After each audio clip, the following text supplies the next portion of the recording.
Me es un gran placer extender una muy cordial bienvenida a todos mis hermanos y amigos que se están uniendo a esta transmisión sobre la unidad de la Iglesia y sus desafíos contemporáneos. Este es el título de un seminario con 5 presentaciones que hemos estado transmitiendo por gentileza de la Iglesia Adventista de San Borja en Lima, Perú. Estamos ahora en la quinta y última presentación titulada El cristianismo de la sola escritura, de la división a la unidad.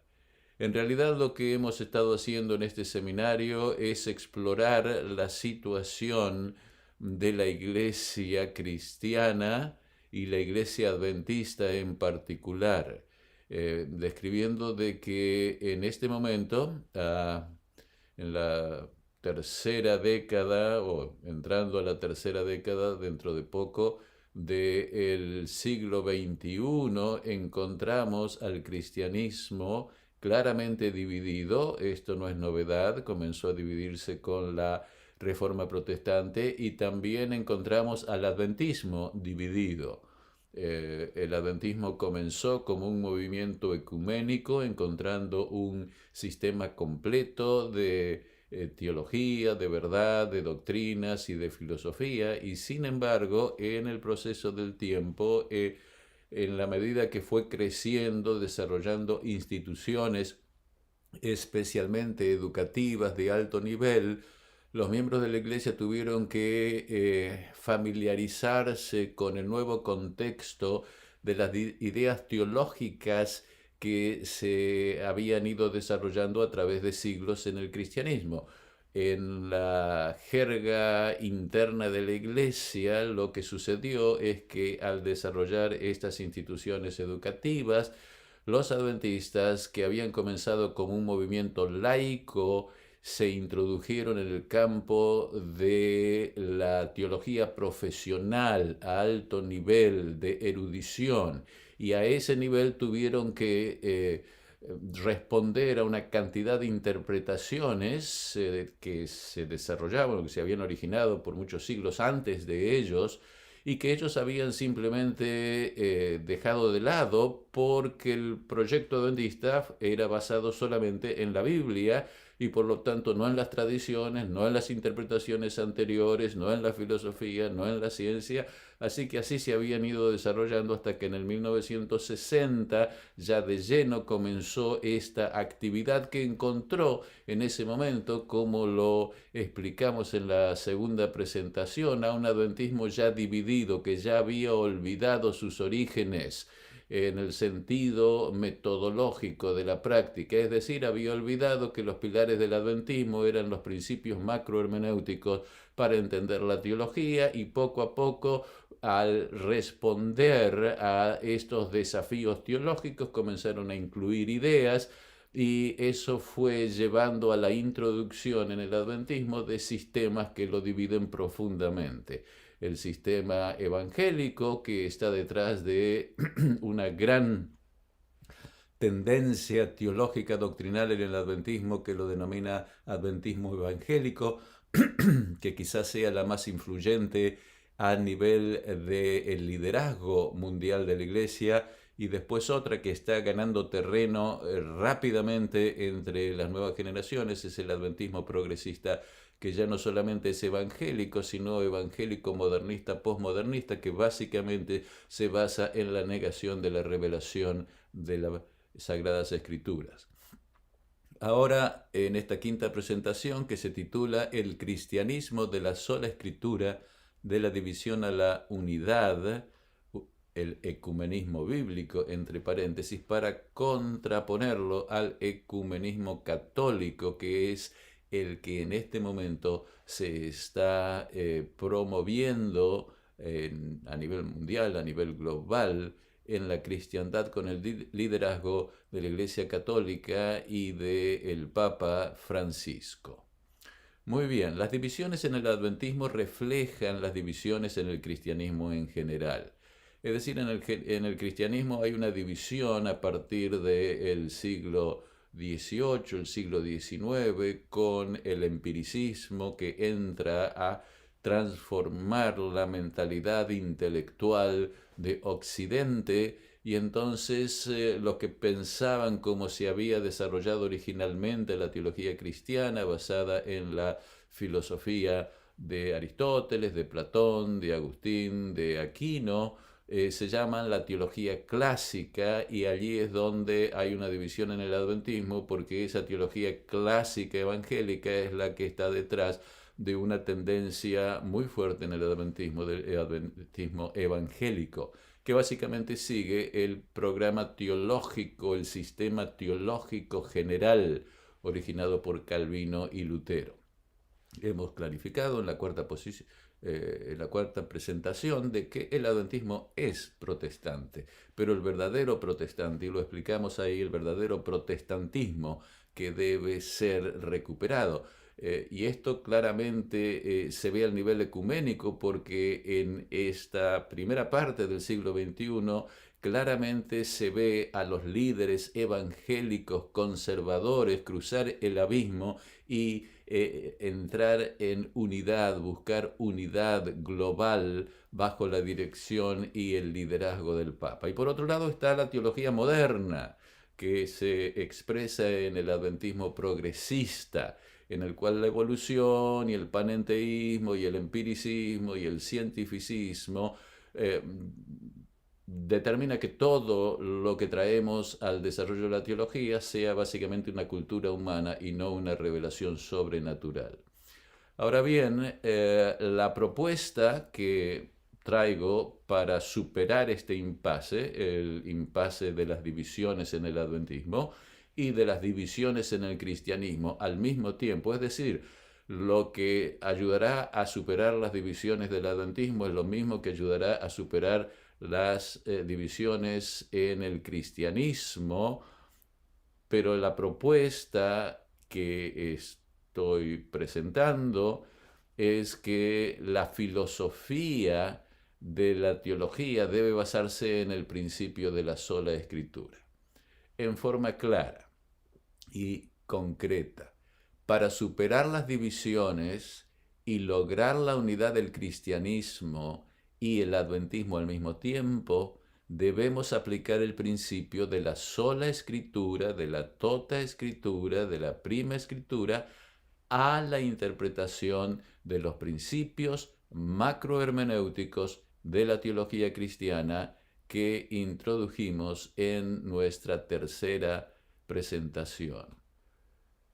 La labor inconclusa de la teología de la Reforma es la que debemos afrontar ahora. La Reforma protestante nunca ha sido terminada, porque las Escrituras siempre han estado bajo el gobierno de la filosofía, la llamada sierva de la teología, la reina de las ciencias, es decir, la teología estuvo siempre bajo el gobierno de la filosofía y lo continúa estando. La división entre teología clásica y teología moderna o posmoderna básicamente surge de los cambios filosóficos en las tendencias filosóficas humanas, que han sido siempre la base, la directriz, los principios fundamentales macrohermenéuticos de la teología cristiana. Entonces, para liberar la teología y el cristianismo en general, y la Iglesia Adventista en particular, de la esclavitud filosófica, necesitamos aplicar el principio de la sola escritura a la interpretación de los principios macrohermenéuticos. Estos principios macrohermenéuticos los hemos presentado en la tercera presentación de este seminario, los hemos presentado también en la cuarta presentación, cuando vimos que los evangélicos, la teología evangélica, el sistema evangélico se basa en la interpretación tradicional, por un lado, el evangelismo clásico, y modernista, el evangelicalismo moderno, posmodernista, de estos principios macrohermenéuticos que generalmente han sido interpretados por la filosofía humana. La realidad en general, que es real, el principio de realidad en sus entidades, es decir, la ontología racional, ontología regional, es decir, la realidad de Dios, la realidad de la naturaleza humana y la realidad del mundo, como así también el principio de articulación. Hay otros principios, pero solamente estos son los que estamos tratando en este seminario debido a las limitaciones del tiempo que tenemos. Vayamos un poquito a la historia del adventismo. El gran chasco condujo a un descubrimiento revolucionario que colisionó con toda la tradición cristiana. En el año 1844, la profecía señalaba a un evento histórico en el cielo que estaba conectado con el evento en la tierra, el juicio investigador.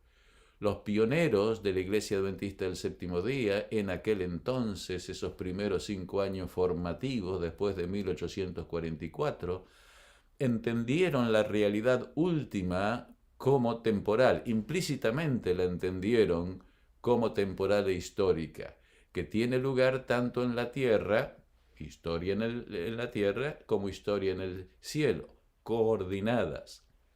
El cielo era un lugar histórico para ellos, la realidad en general para ellos era temporal.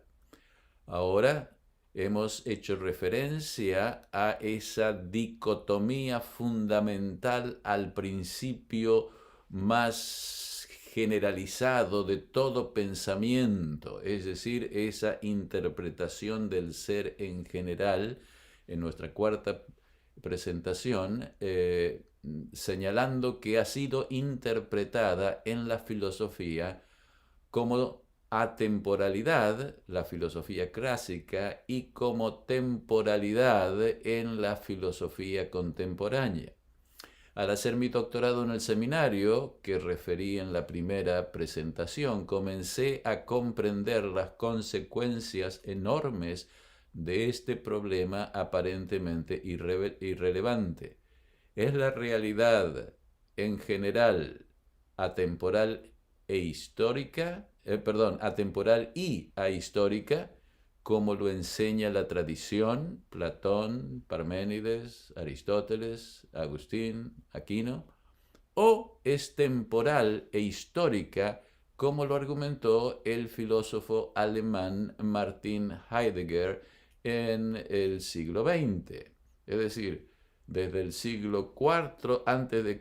hasta el siglo XX, en general, la teología y la filosofía entendieron la realidad como fundamentalmente atemporal.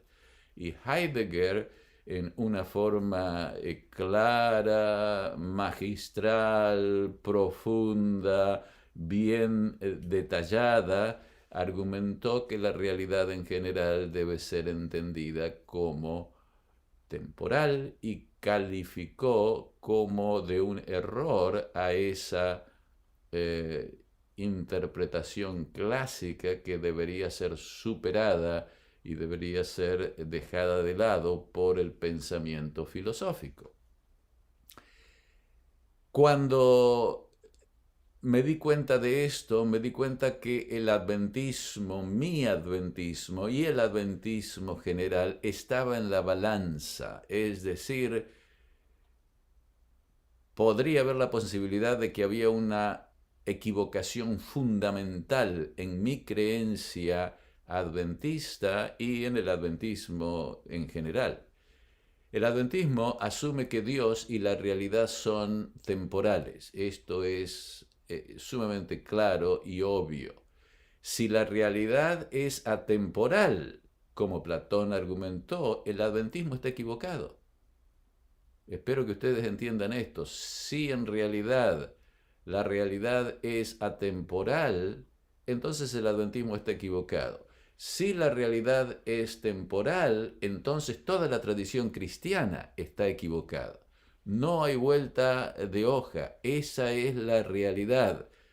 Uno o otro. Recuerdan que es ese momento, la disyuntiva el momento donde hay una división continental, como se dice, de los ríos, que van para un lado y para otro, en el tope de la montaña, una fuente y otra fuente, una vertiente y otra vertiente están muy cerca, pero una va a fluir para un lado y otro para otro. Un pequeño error al principio, decía Tomás de Aquino, es un gran error al final. Es decir, esta pequeña diferencia al principio, esta pequeña diferencia macrohermenéutica, determina una gran diferencia en la realidad. ¿Cómo decidir el problema con autoridad?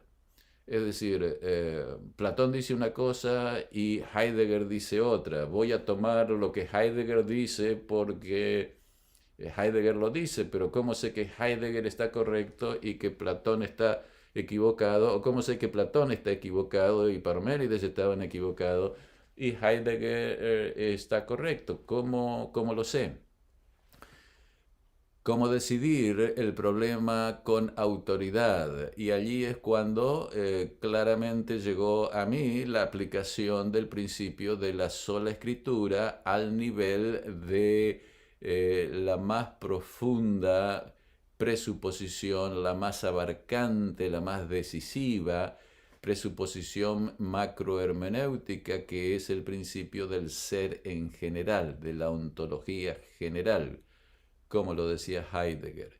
Eso es lo que hice en mi tesis. La pregunta era, ¿qué dice la Biblia respecto de la realidad en general? ¿Es atemporal o es temporal? Esto no lo puedo decidir yo, no lo puede decidir Parménides, no lo puede decidir Heidegger, lo tiene que decidir la Biblia.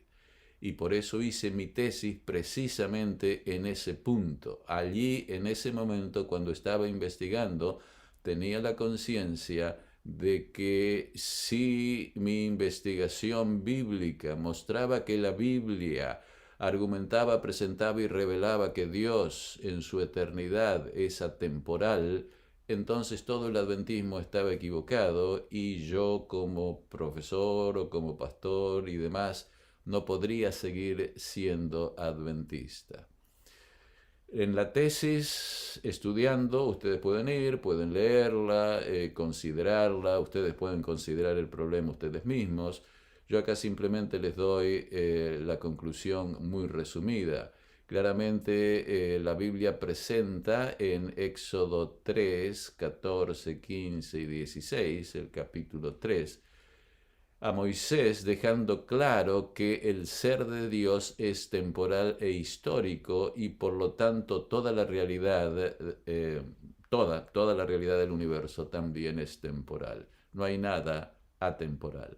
Conclusión, solo el adventismo entonces representa el verdadero cristianismo y es la única verdadera iglesia cristiana en la tierra, con la salvedad que es el cristianismo original, el que yo califiqué de bíblico, que todavía tiene que ser desarrollado en nivel de profundidad porque ha sido olvidado y reemplazado en gran manera en el adventismo contemporáneo, especialmente en Norteamérica, en Europa y en Australia.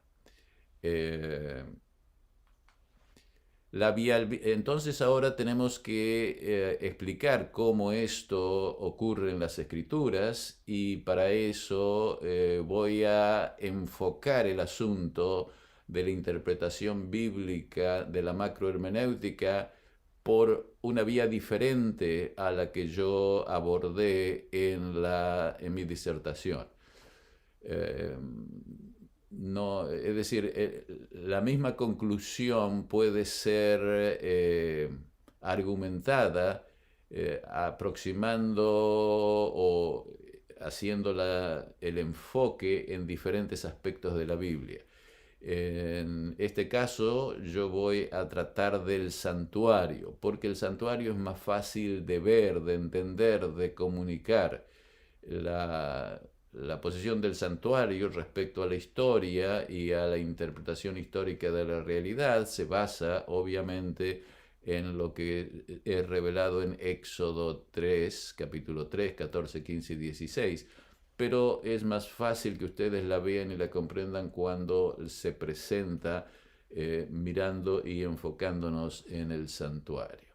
Por lo tanto, la viabilidad del santuario como clave macrohermenéutica de la teología cristiana aparece cuando entendemos que el santuario es una estructura compleja que conecta muchas partes de la Biblia y la realidad, probablemente la estructura más compleja de la escritura. Es decir, cuando vamos a la Biblia encontramos muchas cosas, podemos encontrar a Cristo, podemos encontrar a Dios, podemos hablar de la Trinidad, podemos hablar de la profecía, pero cuando encontramos el santuario y nos enfocamos en el santuario, que es una cosa que la teología cristiana y evangélica no ha hecho, ¿por qué no lo ha hecho? Porque si ellos piensan de que la realidad es atemporal, obviamente el santuario que es temporal no puede ser una estructura ontológica, pero el santuario se presenta en la Biblia en la base de Éxodo 3, 14, 15 y 16, pero es en sí una estructura muy compleja. Eso queda claro por las varias porciones extensas de la Biblia en el Antiguo Testamento y en el Nuevo Testamento para eh, referirnos a este asunto, y se ve que es muy compleja. Es decir, el santuario en sí tiene muchas partes,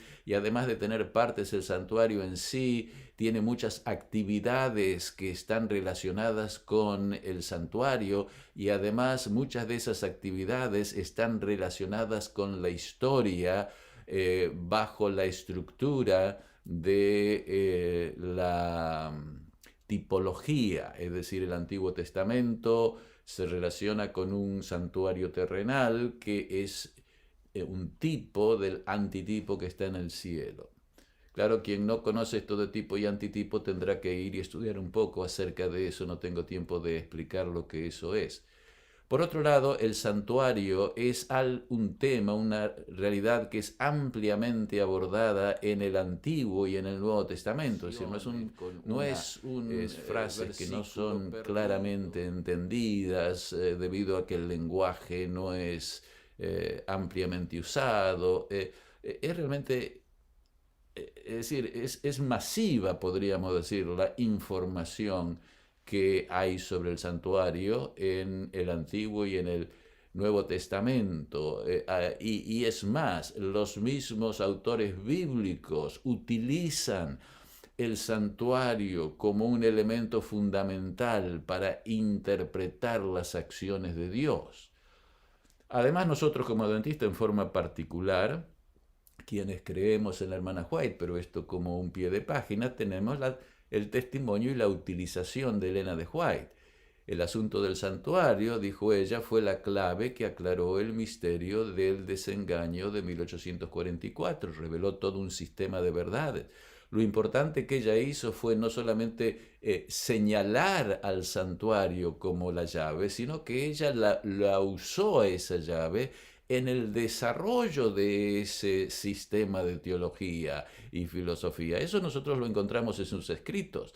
Ciertamente en la serie del Conflictos de los Siglos, ella cuidadosamente sigue esa estructura, esa interpretación de la realidad y utiliza el santuario como la clave. O sea que en ella misma vemos cómo este desarrollo y comprensión de la teología se expresa. Por supuesto, la señora de White no desarrolló la teología a nivel científico, a nivel intelectual, pero la desarrolló en un nivel simple, pero muy coherente, coordinado, es decir, una simplificación de aquello que también puede expresarse y argumentarse a nivel de erudición. Ella estaba simplemente explicando esto a nivel de la gente común.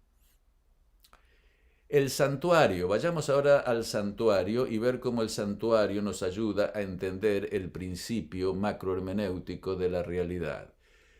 Lo primero que tenemos que hacer es salir al santuario, entender que no es principalmente un edificio, sino que es un Dios. Es decir, por supuesto que el santuario es un edificio, pero no es solamente un edificio, sino es un ser. Es decir, el significado del santuario incluye al edificio, pero se basa en el ser que habita en él, en el edificio. El centro del santuario, por lo tanto, es Dios. Tenemos el santuario, Antiguo Testamento, Nuevo Testamento, en las profecías, pero el centro de ese santuario es Dios, el ser divino que habita en él. El Dios que habita en el santuario es Dios y el santuario requiere la Trinidad. Esto daría mucho para hablar, pero básicamente es en el santuario y a través, por ejemplo, del juicio investigador, que nosotros vemos que la Trinidad tiene acciones que no son iguales unas a otras. En el proceso de la salvación, el Padre tiene ciertas acciones, el Hijo tiene otras acciones y el Espíritu Santo otras que están explicadas a lo largo de la Biblia, pero que están requeridas de una manera sistemática en el santuario. Karl Rahner, uno de los grandes teólogos, quizás el más grande teólogo católico del siglo XX, en su pequeño libro sobre el santuario, clarifica que si, él dice al comienzo de su libro, si se quitara la doctrina de la Trinidad del cristianismo, nada sería cambiado. Básicamente lo que está diciendo es que la Trinidad no ha sido un principio macrohermenéutico del cristianismo, sino que ha sido el monoteísmo, la unidad de Dios, que se expresa en distintos sistemas de distintas maneras. El catolicismo hace énfasis en el Padre, el protestantismo en el Hijo y el carismatismo en el Espíritu Santo. Y los demás básicamente no tienen actividades específicas en el sistema de la teología. No así en el sistema bíblico y en el sistema adventista. Siguiendo con el santuario. El santuario, por lo tanto, es la morada del ser. El Dios de las Escrituras habita en un edificio en el espacio y el tiempo. A diferencia de la interpretación griega, el Dios del cristianismo tradicional no puede habitar en un edificio porque interpreta a Dios como un ser sin tiempo y sin espacio. La exégesis hermenéutica nos dice que el cristianismo tradicional considera que el santuario es solo una metáfora, es decir, cuando se hace exégesis hermenéutica se aplican los principios microhermenéuticos, mesohermenéuticos y macrohermenéuticos. Entonces, si hacemos una exégesis hermenéutica, estamos asumiendo en la teología cristiana en general que Dios es atemporal, y si Dios es atemporal, entonces ese santuario no puede ser la habitación de Dios. Por lo tanto, el santuario, cuando dice que Dios habita en él, es en su significación teológica, solo una metáfora, una figura del lenguaje, pero no algo real. Es decir, Dios no habita realmente en ese edificio. Moisés, por el contrario, expresa que el santuario revela la naturaleza temporal e histórica de Dios. Es decir, el Dios de las Escrituras no está limitado por el espacio y el tiempo, pero es compatible con ellos de tal manera que el santuario no lo puede contener y al mismo tiempo lo contiene. Es decir, Dios habita realmente en ese edificio o en el edificio del cielo, que será más grande, será más lindo, pero todavía es limitado. Y sin embargo, el que Él habite realmente en ese lugar no lo limita. Las implicaciones teológicas de la historicidad temporal de Dios. En primer lugar, si en lugar de asumir con la teología y filosofía clásica y la teología y la filosofía contemporánea panenteísta de que Dios es básicamente atemporal, y asumimos que Dios es temporal e histórico, Dios puede entonces revelarse cognitivamente en el espacio y en el tiempo de forma directa, no indirecta como lo refería Agustín. ¿Se acuerdan que en la presentación cuarta, la presentación anterior, leíamos un párrafo de Agustín en el cual él decía de que lo que Dios dice, lo dice sin tiempo y nosotros lo tenemos que entender en tiempo. Hay una traducción de lo atemporal a lo temporal y de lo temporal a lo atemporal, es decir, Dios tiene que traducir lo atemporal a lo temporal y nosotros tenemos que, para entender la verdad de Dios, hacerlo a la inversa, para ver qué es aquello atemporal que en realidad es la verdad que existe desde toda la eternidad sin cambio alguno, simultáneamente en Dios.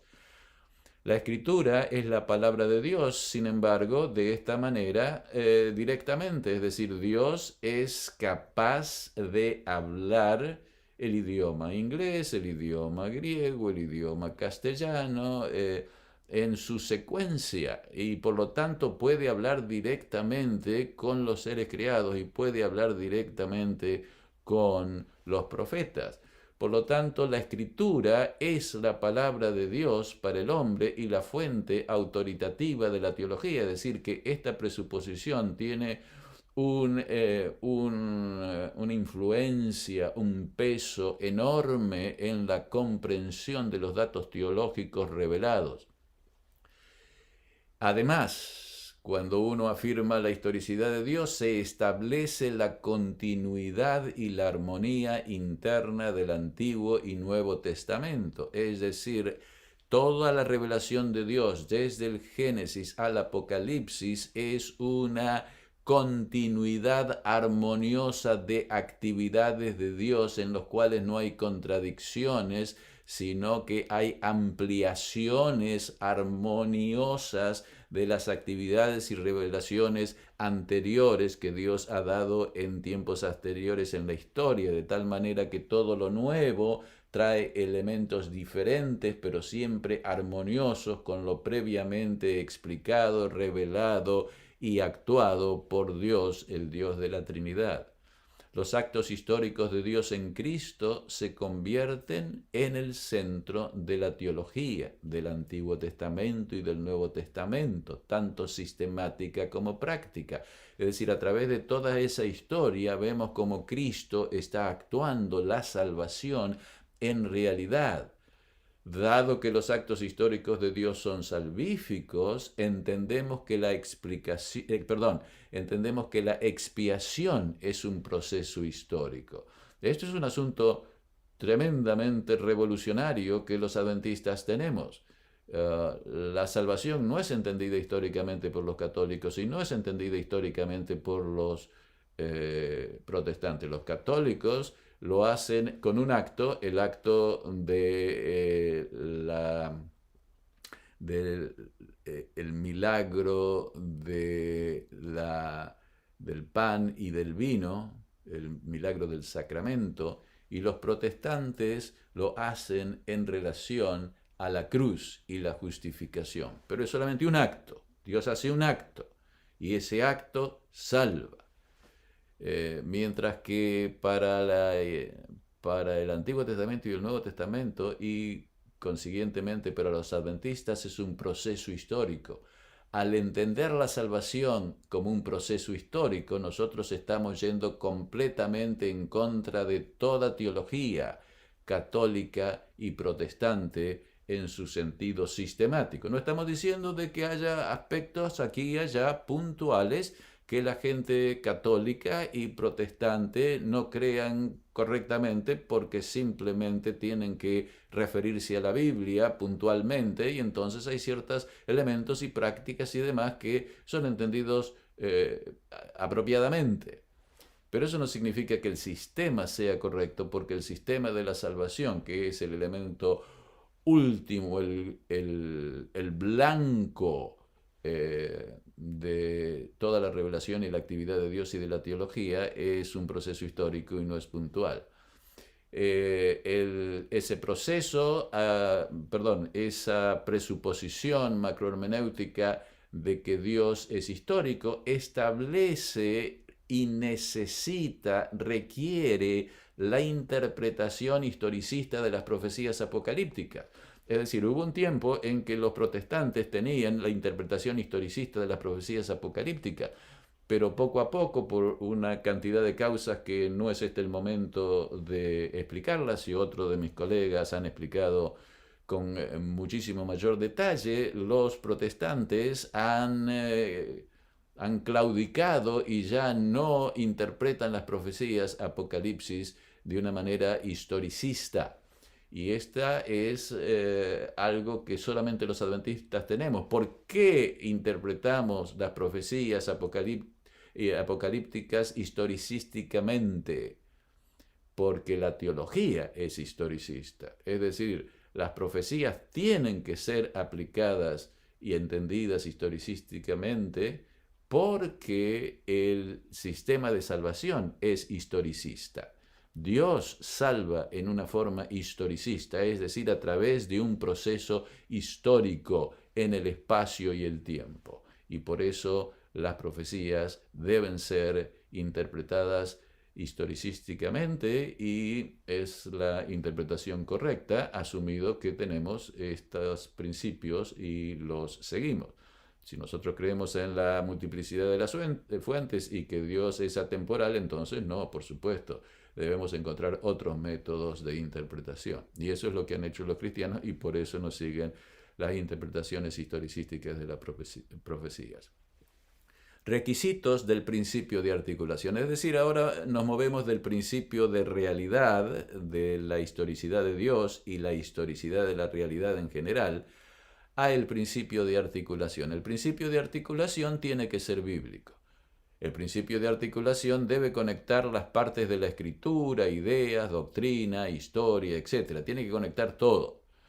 Y debe conectar también partes de la realidad, es decir, el principio no debe ser solamente epistemológico, el principio de articulación debe ser ontológico, es decir, articula el conocimiento, pero también tiene que al mismo tiempo articular la realidad, conectar las partes de la realidad. ¿Cuáles son las partes de la realidad? Dios, los seres humanos, la historia, la naturaleza, el universo, el bien, el mal, etc. La identificación de este principio lo tenemos y lo encontramos con las acciones de Cristo en el santuario. Es decir, el santuario y Cristo pertenecen a la realidad histórica, tiene el alcance universal el santuario. Es decir, está en el Antiguo Testamento, en el Nuevo Testamento, a través de toda la historia, y también en el cielo.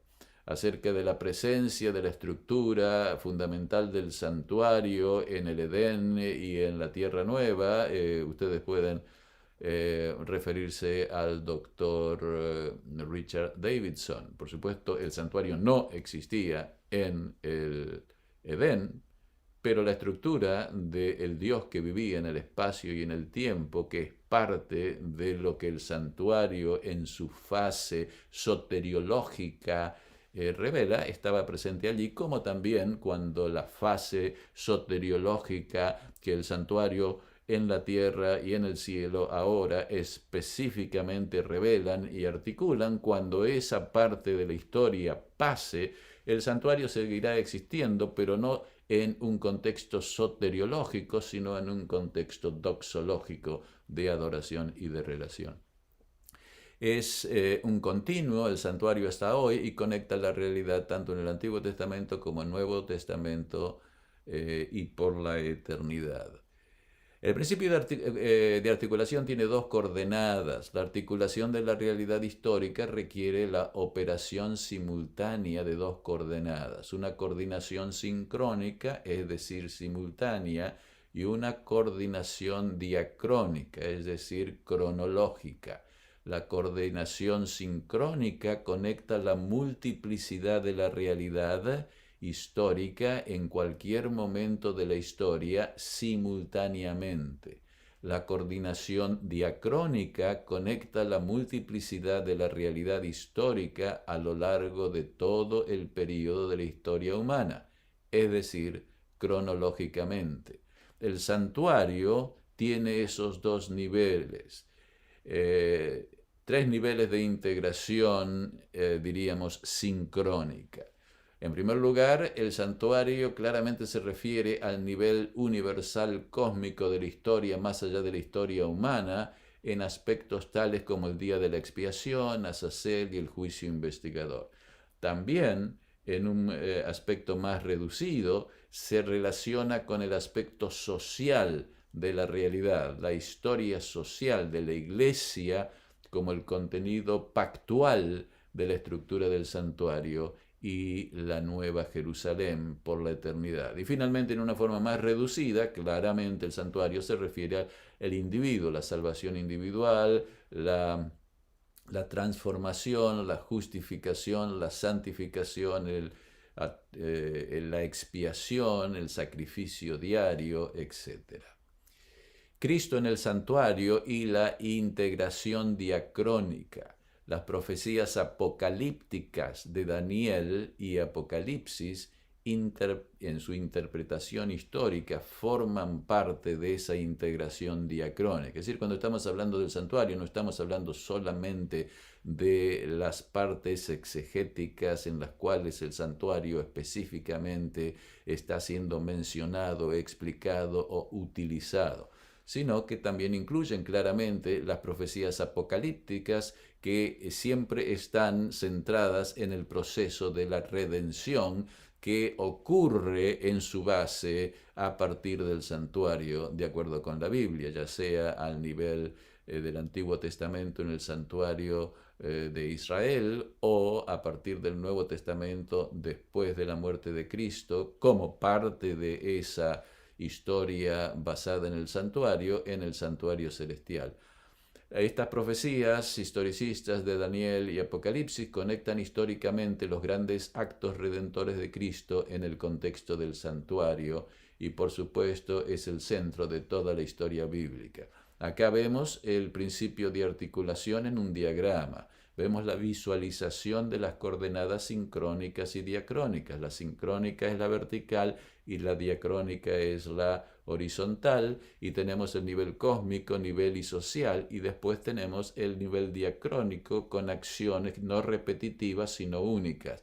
El nivel vertical tiene acciones que son repetitivas, porque hay elementos que siempre tienen lugar en la relación de Dios a nivel cósmico, nivel social y nivel individual, pero luego hay acciones únicas que van desarrollándose y el pensador sistemático y exegético siempre tiene que tener a estas dos coordenadas claramente en la mente cuando se analiza cualquier texto de la Biblia, se interpreta cualquier texto de la Biblia, cualquier doctrina, etc. El principio de articulación, por lo tanto, tiene ciertos componentes estructurales que voy a simplemente, rápidamente mencionar. El principio de articulación se basa en Cristo y la estructura del cual es el santuario pacto. Es decir, no es solamente el santuario, no es solamente el pacto, sino que es el santuario y el pacto. Esto daría mucho por explicar, pero ahora simplemente lo estoy puntualizando. Luego viene la expiación entendida como un proceso histórico. Esa expiación con proceso histórico tiene lugar dentro de la estructura.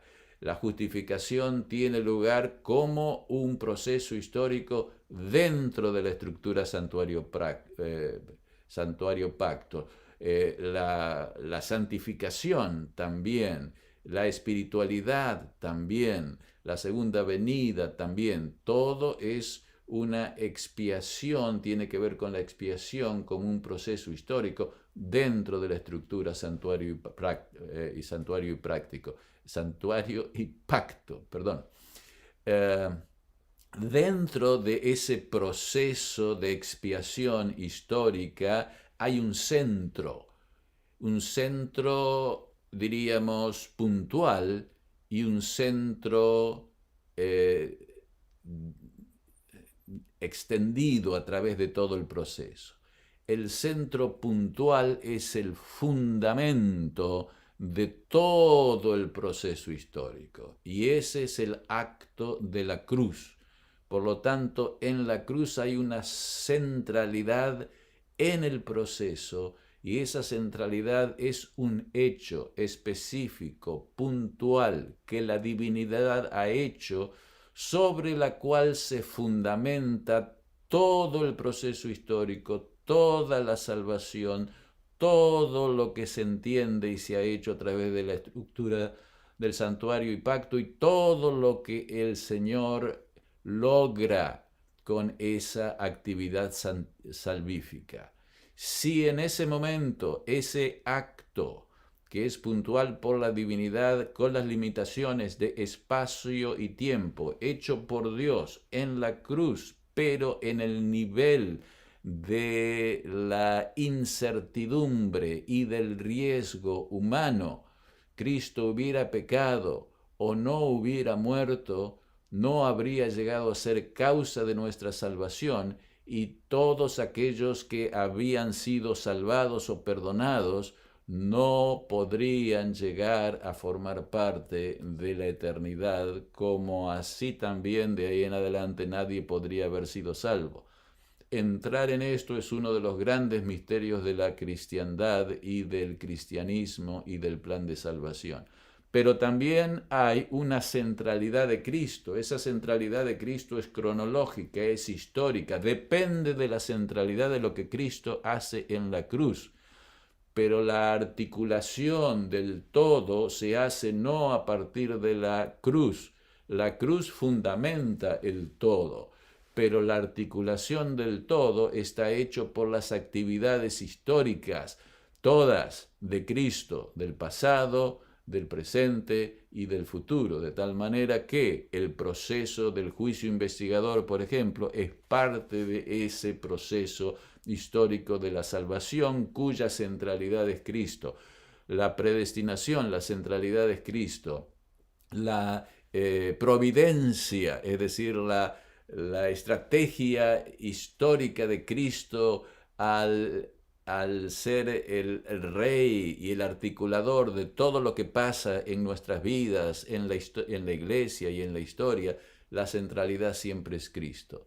La misión de la iglesia es la integración, está relacionada con la integración del presente y del futuro. Es decir, la iglesia es el instrumento que Dios tiene para integrar el presente con el futuro, para integrar todas las partes. Es decir, Dios integra, Dios articula, pero Dios articula no solamente conocimiento, Dios articula la realidad, y la articulación de Dios siempre es sistemática. La articulación de Dios siempre une, y une en la santidad, une en su carácter, une en relación a su amor y las características de su ser, y básicamente une dentro de la estructura fundamental de la ley que rige el universo y que regirá el universo. Y la misión de la iglesia es el motor,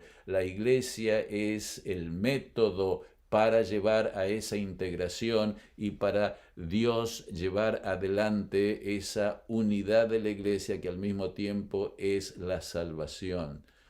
Además, dentro de todo esto está, para que se dé esa unidad, también está la teodicea, es decir, obviamente Dios está uniendo, pero hay gente que no estará unida, hay gente que queda en el camino, hay gente que no será salvada, y por lo tanto se levantan preguntas racionales que amenazan esa unidad que Cristo está uniendo con los que aceptan a su amor y su mensaje. Y por lo tanto tiene que haber un proceso que explique y que una, aun cuando Dios deba hacer el juicio, deba juzgar a los que no aceptan el plan de salvación y los deba aniquilar. Y por eso es que la teodicea, como juicio investigador, también son pasos necesarios en el proceso histórico de la redención, que termina con la eternidad futura en la nueva Jerusalén, cuando ese blanco que Dios determinó en la predestinación, de acuerdo con Efesios 1, de traer todas las cosas bajo una cabeza, esa cabeza siendo la cabeza de Cristo, llegue a ser una realidad y haya armonía de amor, como dice Elena de White al terminar el conflicto de los siglos, que así como al principio había armonía desde un extremo del universo hasta el otro, luego de la historia de la redención, también el amor reinará, la armonía general centrada en Cristo de un extremo a otro del universo. Nuestra vocación, la base para la unidad de la Iglesia. Todo esto que estoy presentando tiene una condición fundamental, y esa es la aplicación consistente, comenzando por los principios macrohermenéuticos del principio de la sola escritura. En el conflicto de los siglos, página 581, la hermana White dice lo siguiente: pero Dios tendrá en la tierra un pueblo que sostendrá la Biblia y la Biblia sola, como piedra de toque de todas las doctrinas y base de todas las reformas. ¿Se dan cuenta? La Iglesia Adventista está basada en la Biblia, no en las doctrinas de la hermana White, no en lo que ella dice. Ella es una profeta, tiene autoridad, pero nosotros no la usamos a ella para determinar lo que es la verdad del cristianismo ni de nuestras prácticas. Ella nos ayuda a entender todo esto porque ella es una gran teóloga y además de ser una gran teóloga era una profeta que recibió instrucciones de Dios. Pero los elementos fundamentales de la doctrina está basada en la Biblia y el éxito del adventismo no es en seguir la hermana White como base y como datos para desarrollar y probar nuestra doctrina, sino hacerlo a partir de la Biblia. Ella misma lo dice, repito: pero Dios tendrá en la tierra un pueblo que sostendrá la Biblia y la Biblia sola como piedra de toque de todas las doctrinas y base de todas las reformas. ¿Quién es ese pueblo? Ni las opiniones de los sabios, ni las deducciones de la ciencia. Entonces ahora ella está explicando qué es esto de la Biblia y la Biblia sola. Ni las opiniones de los sabios, ni las deducciones de la ciencia, ni los credos o decisiones de los concilios tan numerosos y discordantes como lo son las iglesias que representan, ni la voz de las mayorías, nada de esto, ni en conjunto ni en parte, debe ser considerado como evidencia en favor o en contra de cualquier punto de fe religiosa. Antes de aceptar cualquier doctrina o precepto, debemos cerciorarnos de si lo autoriza un categórico "así dice Jehová". Aquí tenemos una predicción. Al final del tiempo va a existir ese pueblo. ¿Cuál es ese pueblo? ¿Es el catolicismo? No. ¿Es el protestantismo? No. Ese pueblo puede solamente ser el adventismo, y no todo el adventismo, porque el adventismo evangélico no sostiene la sola escritura, y el protestantismo o el adventismo progresista no lo sostiene. Entonces tiene que haber una revolución interna a nivel de nuestras universidades, a nivel de nuestros seminarios, al nivel de nuestros estudiantes de teología, que comiencen a estudiar en profundidad este sistema de teología que se basa en la Biblia sola, como piedra de toque de todas las doctrinas, de todas las reformas, como la base de la filosofía, de los principios y la interpretación de los principios macrohermenéuticos. Les presento a ustedes el desafío, que es lo que llamaría yo lo que se necesita ahora para de aquí en adelante traer unión a la Iglesia Adventista, de aquí adelante traer unión al cristianismo, presentar un movimiento ecuménico alternativo al movimiento ecuménico católico y evangélico. Ese es un movimiento ecuménico que claramente se basa en la filosofía, y ya no solamente en la filosofía clásica, sino en una filosofía claramente panenteísta, que trae ciertos recuerdos al adventismo de lo que sucedió con la herejía panenteísta en los últimos años de vida de la hermana White al principio del siglo XX. La articulación académica y difusión ministerial y misionera a nivel mundial de este sistema. Repito, articulación académica debe ser lo primero. ¿Por qué? Porque el ministerio se basa en lo que la academia estudia y concluye. Esa es la realidad que pasa. Por eso tenemos nuestras iglesias, nuestras universidades, y por eso mandamos a nuestros hijos a estudiar en nuestras universidades y a nuestros pastores a estudiar en nuestros seminarios. Por lo tanto, tiene que haber una articulación académica, tiene que haber una revolución a nivel académico, profesores, dirigentes y alumnos en nuestras universidades, es decir, el centro de la lucha está en nuestras instituciones. Me acuerdo que cuando era joven decía, el frente de batalla no está acá en el colegio, sino que tenemos que ir y hacer obra misionera. Eso era un error en aquel entonces. El centro de la batalla está en nuestras instituciones académicas y educacionales, porque el diablo ha traído el contraataque a nuestras instituciones, y es ahí donde debe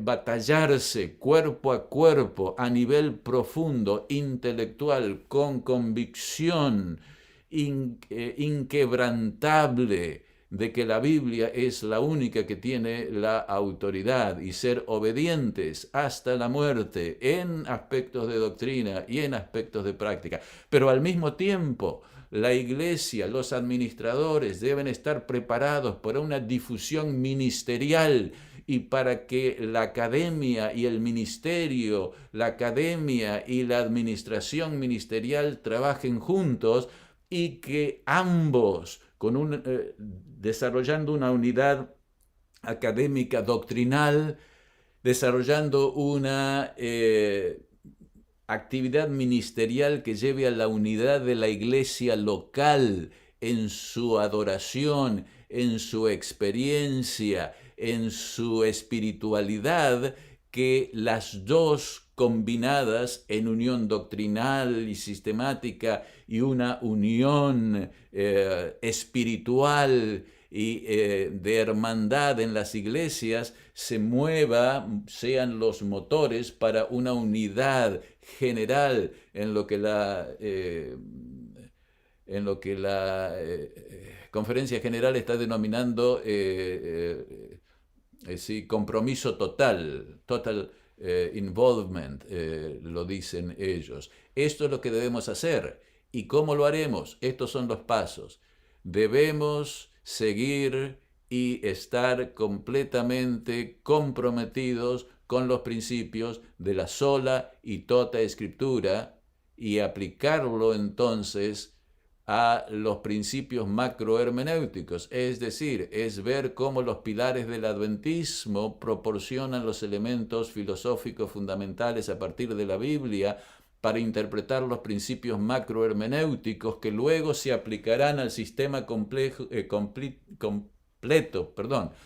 armonioso de teología y filosofía. Ese sistema debe desarrollarse. Los hermanos van a empezar a entender esto cuando el sistema esté claramente articulado y comience a ser visto y ser predicado y ser experimentado por pastores, por dirigentes, por gente en nuestros canales de televisión, en las series evangelísticas, en la visitación y en las predicaciones.